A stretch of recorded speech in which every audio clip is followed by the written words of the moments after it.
Assalamualaikum warahmatullahi wabarakatuh. My name is Weni Rahmadani. I'm a student in State Islamic University of Sultan Syarif Qasim Riau in English Education Department. My purpose in making this video is to fulfill the assignment of the research and development in ELT subject, which is guided by Mr. Nuardi MED. In this video, I will explain a little bit about analyzing and interpreting quantitative data referred to Creswell book. Statistics can be challenging. However, calculating statistics is only one step in the process of analyzing data. Analysis also involves preparing your data for analysis, running the analysis, reporting results, and discussing them.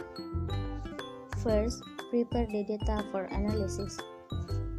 Score the data.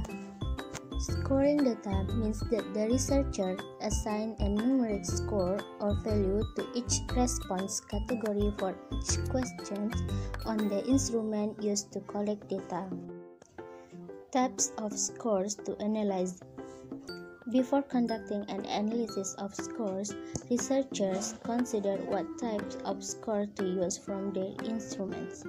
This is important because type of score will affect how you enter data into a computer file for analysis. Single item score. Single item score is an individual score assigned to each question for each participant in your study. These scores provide a detailed analysis of each person's response to each question on an instrument.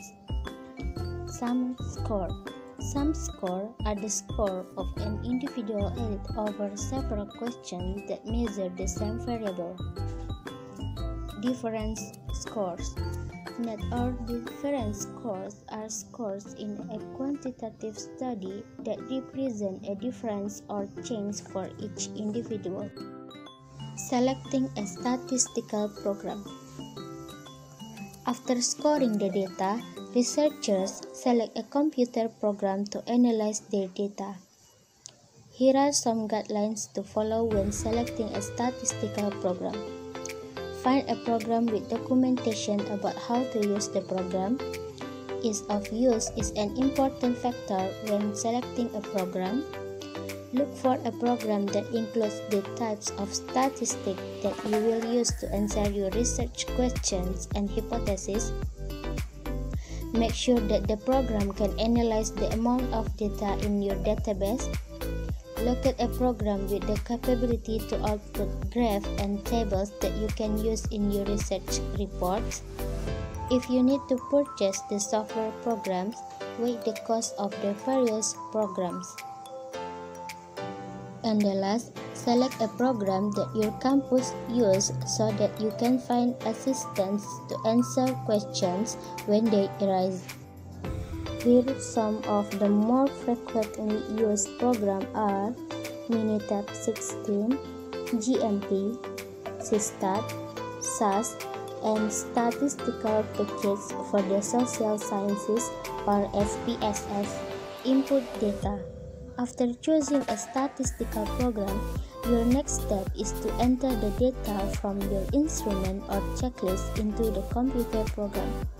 Inputting the data occurs when the researcher transfers the data from the responses on instruments to a computer file for analysis. Clean and account for missing data. After entering data into the computer grid, you need to determine if there are errors in the data or missing data. For ethical reasons, you report how you handle missing data so that readers can accurately interpret the result. Because this problem may occur, you need to clean the data and decide how to treat missing data. First, cleaning the database.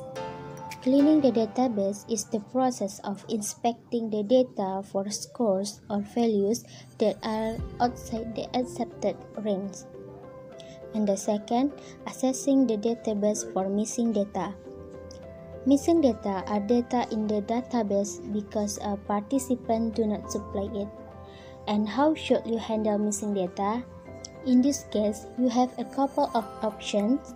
You can eliminate participants with missing scores from the data analysis and include only those participants for which complete data exists, or you can substitute number for missing data in the database for individual. Analyze the data. After you prepare and organize the data, you are ready to analyze it. You analyze the data to address each one of your research questions or hypotheses. Conduct descriptive analysis. Choosing a descriptive statistic test. Descriptive statistics will help you summarize the overall trends or tendencies in your data, provide an understanding of how varied your scores may be, and provide insight into where one score stands in comparison with others. Measures of central tendency. Measures of central tendency are summary numbers that represent a single value in a distribution of scores. They are expressed as an average scores, the mean, the middle of a set of scores, the median, or the most frequently occurring score, the mode. Measures of variability. Variability indicates the spread of the scores in a distribution. Range, variance, and standard deviation all indicates the amount of variability in a distribution of scores. The range of score is the difference between the highest and the lowest scores to items on an instrument. The variance indicates the dispersion of scores around the mean and standard deviation. Measure of relative standing. Measure of relative standing are statistics that describe one score relative to a group of scores. A measure of relative standing is the percentile rank. A percentile rank of a particular score is the percentage of participants in the distribution with scores at or below a particular score. Another measure of relative standing is the standard score. Standard score is a calculated score that enables a researcher to compare scores from different scales. A z-score is a popular form of the standard score. Conduct inferential analysis. Hypothesis testing. Hypothesis testing is a procedure for making decisions about results by comparing an observed value of a sample with a population value to determine if no difference or relationship exists between values.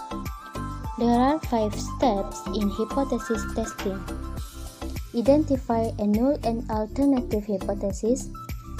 Set the level of significance or alpha level. Collect data.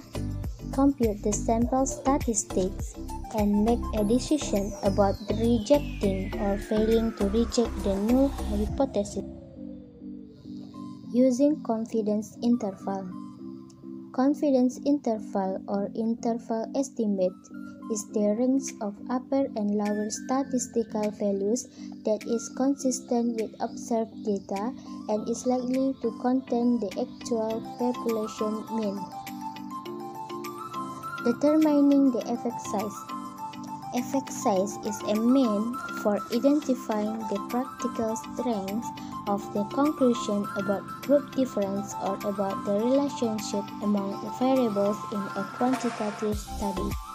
Report the result. When researchers conclude the statistical testing, they next turn to representing the result in tables, figures, and reporting results in a discussion. Tables. A table is a summary of quantitative data organized into rows and columns. Figure. A figure is a summary of quantitative information presented as a chart, graph, or picture that show relations among scores or variables. Present result. In a presentation of result, the researcher presents detailed information about the specific result, the descriptive and inferential statistical analysis. Interpret the result. After reporting and explaining the detailed result, researchers conclude a study by summarizing key findings, developing explanation for results, suggesting limitation in the research, and making recommendation for future inquiries. Summarize the major result. A summary is a statement that reviews the major conclusions to each of the research questions or hypotheses. Explanation. After this summary, researchers explain why they result or the validity. Often, this explanation is based on returning to prediction made from the theory or conceptual framework that guided the development of research questions or hypotheses. Advanced limitation. Limitations are potential weaknesses or problems with the study identified by the researcher. These limitations are useful to other potential researchers who may choose to conduct a similar or replication study. Advancing these limitations provides a useful bridge for recommending future studies. Suggest future research. Future research directions are suggestions made by the researchers about additional studies that need to be conducted based on the result of the present research. Well, I think that's all that I can share to you in this video. I'm sorry for my weaknesses and thanks for watching.